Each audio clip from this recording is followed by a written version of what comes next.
What are some of the long-term effects of medication on someone with a psychotic disorder? Well, there are some things that we know that actually can affect the brain structure itself.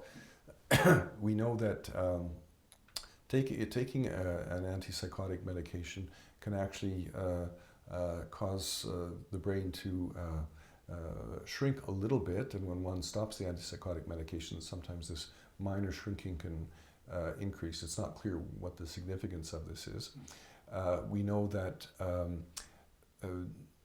the second generation antipsychotic medicines, essentially those medicines which have come onto the market after about 1993, are medicines that are what we call neuroprotective. That is to say, they tend to prevent cognitive deterioration better than first generation antipsychotic medicines, which have been around since the mid-1950s. Mechanism is still not clear, but that seems to be the case in terms of helping cognition not to deteriorate quite as much. So that's one thing that is quite interesting. The second thing that, of course, we know about historically is that all dopamine blockers will have the potential to cause what we call movement disorders, which can be looked at in terms of acute or long-lasting or tardive kinds of symptoms. The acute symptoms are things like acute Parkinsonism, which is not Parkinson's disease, but giving movements that are similar to it, which are reversible when one stops the antipsychotic medicine. And these can be things like tremors, stiffness, feeling slowed down, having balance problems, having trouble swallowing, and so on. There can also be a mental slowing down called bradymentia that can occur, which is the mental component of the physical Parkinsonism. There is also something called akathisia or restlessness, which can be particularly annoying for people. One can't stay still, one has to move all the time. This can be very, very devastating for some people.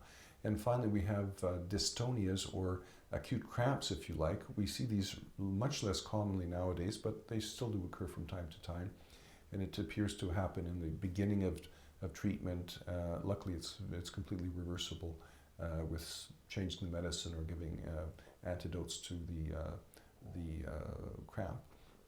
On the longer term, or what we call tardive movement problems, there is essentially Tardive Dyskinesia, which is a group of abnormal involuntary movements that particularly will affect the facial region, tongue, lips, mouth, a little bit less so the eyes, fingers to a certain degree, and to a much lesser degree the trunk of the body, and so on.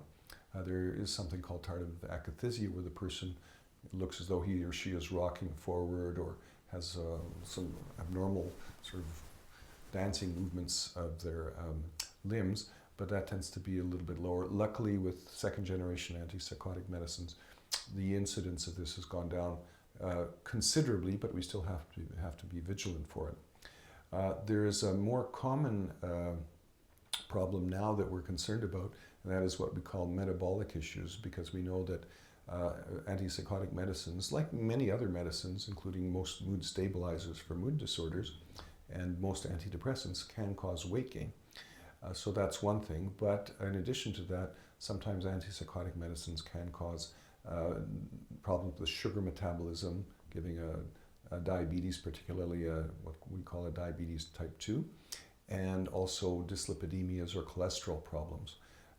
And this can occur in a minority of patients, but it is something we have to factor in when we are looking at a medicine to prescribe to a person with psychotic illness. Some of the newer second generation medicines are not, we can't say neutral completely, but extremely favorable and rarely produce this kind of syndrome of metabolic difficulties.